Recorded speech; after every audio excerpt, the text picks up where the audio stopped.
Welcome back to Wall Street Week.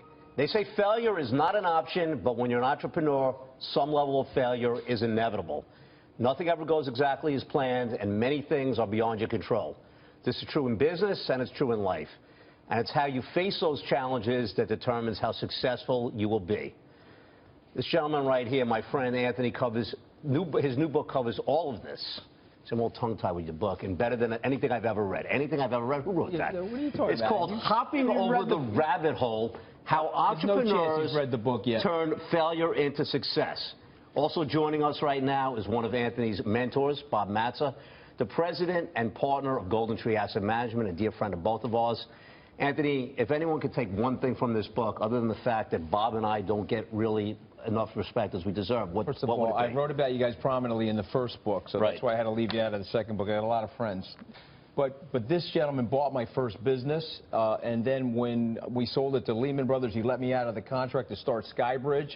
And when Skybridge was going into the ground, which I write about in Hopping Over the Rabbit Hole, do you remember that call I made to you, Bob? I remember all the calls. And so what happened on that call? I said, Bob, okay, we're probably going out of business. I got a chance to buy Citibank's alternative investment management business. You remember what you said?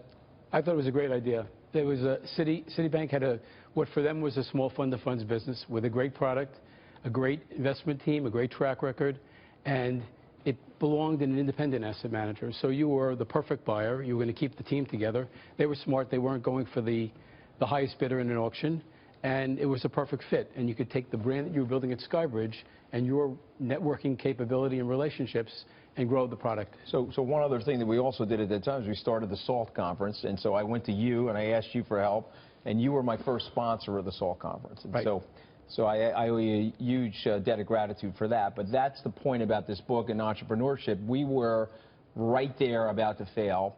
We were going right into that rabbit hole, and we had to become creative, proactive, and I had to reach out to all my friends in the community to see if I could get some help. You know, Bob, part of being a successful entrepreneur is being told no and then having to deal with that. Both of us were in a position in our business lives where you told us no, and you had to tell us no. I want to know, what was it like when you had to tell Anthony, no, you can't do that, and how did he react, and how was it on your end?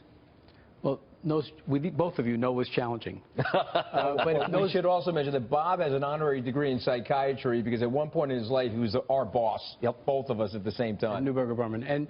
But talk about saying no and how, as an entrepreneur, you have to deal with that.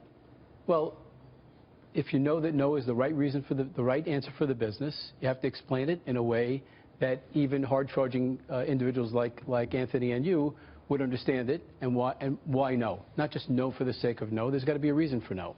So if you think you're right and knows the right answer, that's what you have to do. And then what do you do when you get the answer no? I mean, you talk about it in the book, but no, what do you do? I write in the book that no spelled backwards is on. It's time to figure out another way to get the answer to yes. But Bob, you've been in business for 30+ years. Is there an X factor for entrepreneurs? And if so, what is it?